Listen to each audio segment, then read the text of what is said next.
Hello my fellow pilots and welcome again to another episode of Star Citizen FM, episode 55.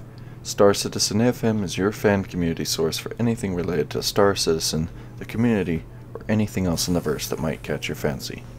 Star Citizen FM is hosted by yours truly, Dr. Hawk, so join me as we recap some of the events that have happened this past week and the next great starship. Our first article that comes to mind is the Galactic Guide segment of Davion. Davion is best known as the site of first contact between humans and the Banu. Discovered early in mankind's extrasolar expansion, Davion was charted by Wendell Dopes and named after his father-in-law. The most unusual facet of Davion's discovery was that it represented the broader astrophysics community.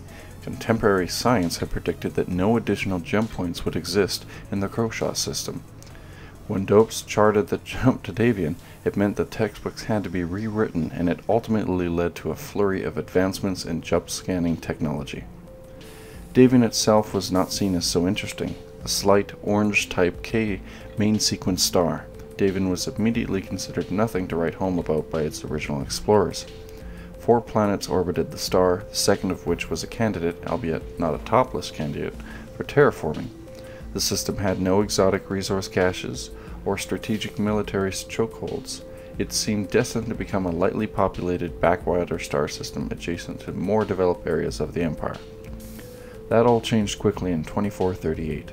Vernon Tarr, an independent nav jumper, opened fire on what he believed to be another private spacecraft attempting to jump his meager claim in the system.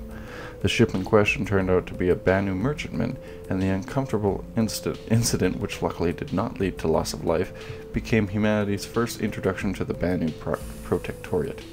The UPE quickly established a military-led watch station in the system to take control of the situation, and the first interstellar treaty with the Protectorate slowly took shape. The ultimate irony for all parties involved, not discovered for many years, was that Davion was not especially close to the Banu core worlds. The ship originally engaged by Tar was a fugitive fleeing civilization. The result for the rest of the Davion system was electrifying. Every independent operator in the galaxy wanted real estate in the system, now set to become the jumping-off point to trade with the Banu. With the potential for exotic materials, alien technology, and more, the system was flooded with all forms of humanity, and Davion 2 developed into one of the more populated human worlds in the galaxy. Babco GeoBuilders, which had won a low-ball terraforming bid before the first contract, was propelled up the stock market as the demand for hangars, happy cubes, and underground domes soared. Davion 1. A large, battered, and gray rock that is visually similar to Earth's moon, Davion 1 makes a reasonable poster child for the concept of a useless world. Coreless and without any interesting minerals, there is absolutely no reason to set foot on the planet. In fact, there have been no recorded landings of Davion 1 since the initial system exploration mission determined that it could not ever be a candidate for terraforming. Davion 2, or Cestulus. Davion 2, named Cestulus after terraforming was complete in the early 26th century, is the system's inhabitable world. Cestulus has a very thin atmosphere and the majority of human habitation is beneath its rocky surface. Elaborate biodomes pump air from above ground into happy cubes constructed to stack miles beneath the planet's crust. The world has no particularly interesting resources, and the bulk of its economy is associated with transport and shipping. Despite the distance from the Banu, the infrastructure that has sprang up on Davion has allowed it to become the so-called gateway to the Eastern Empire. Dozens of major cargo runs crisscross across the system, and the planet is dotted in spaceports with facilities to entertain and supply long-haul transport crews. Jada is Cestulus' most emblematic city, though not technically the world's capital. Located underneath an ever-expanding warren of air production facilities, the city is most famously home to Aegis Dynamics' corporate headquarters and initial production facilities.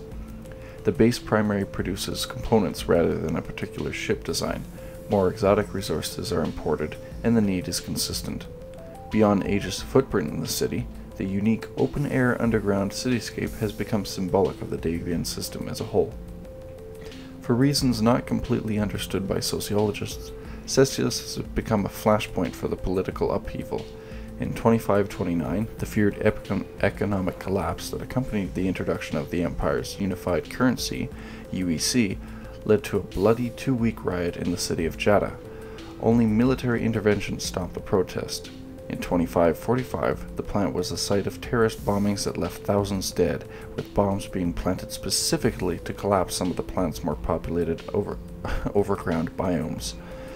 These strikes kicked off a series of similar and still unattributed attacks across the UPE that led to the adoption of Ivermesser's Prime Citizen Plan. In recent years, Cestulus has become the adopted podium of everyone from Terran secessionists to anti-alien xenophobia groups. Travelers are well warned that owing to the system's history of political upheaval, the advocacy forces and local militia units in Davion are no-nonsense elites. Your cargo will be scanned when you enter the system, land, take off, and exit. Way stations and well-equipped militia spacecraft are the rule here, and only the most advanced artificial holds and our scanner blankets could possibly move contraband through Davion's galactic truck stop. There's no humor for smugglers, even the most harmless varieties. Davion 3 is a smog planet with an acid-based atmosphere. With no apparent resources worth the risk of establishing a protective enclosure colony, the planet remains uninhabited. Rumors do persist that Davion 3 is a dumping ground for troublemakers, and those who find themselves on the wrong side of the region's organized criminal syndicates. The planet's pools of acid will quickly render any body or spacecraft or anything else unrecognizable. And finally, we have Davion 4. Davion 4 is a beautiful but inhospitable ice giant, owing to its orbit's close proximity to the system's jump point out in the Cathard, the jump point used by the first Banu, and its very stable orbit. The 25th century UPE military mission was established in Davion 4's orbit, and today the base is the Banu Friendship Museum, where visitors can learn an overly simplified story of mankind's interactions with the Protectorate. Few tourists are interested enough to make the trek to the system's outer reaches, however, and the museum is constantly in danger of losing its funding. Well, for those of you who would be interested in trading with the Banu or have any trading plans in general, this sounds like one of the places that you would be making many stops to. Speaking of different alien races, there's actually another article that you guys can find, being the Vandal update gallery and also the Scythe Pbr, or physical-based rendering. The Vandal update gallery contains a lot of unique images that you can check out, showing the design process for the Vandal scythe. Basically the overhaul. They went from the original reveal of the scythe that we saw during the Star Citizen reveal trailer to the one that we have that's rendered now.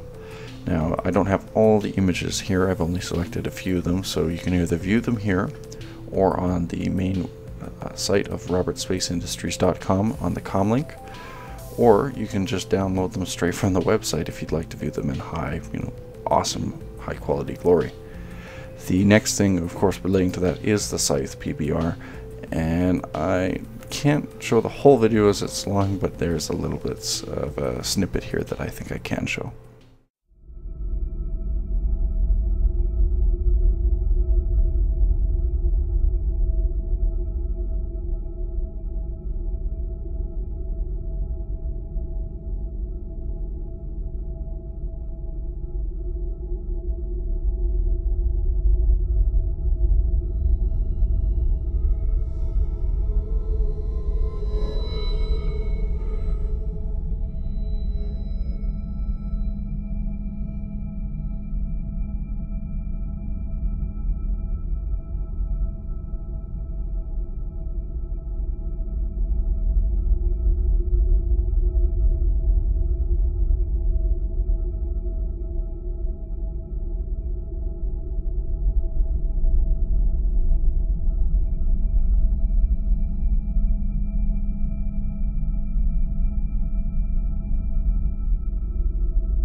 For those of you who did manage to grab a Scythe during the crowdfunding campaign, I'm pretty sure some of you are quite happy with your purchase right now.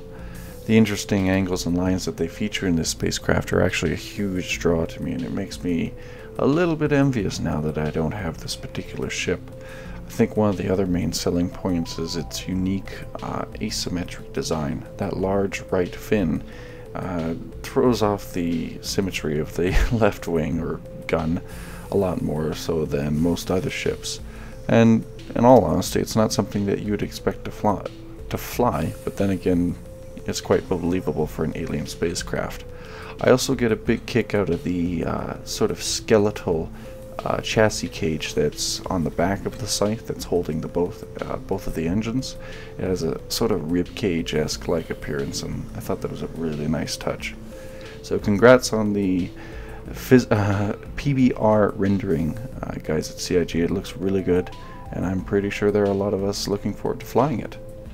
And our final update of the day is related to the next great starship. For those of you that aren't aware or haven't somehow seen it on the front page, for the last 3 weeks, RSI has been selecting those who have modeled a gun design for Star Citizen as a entry point into building the next great starship for Roberts Space Industries.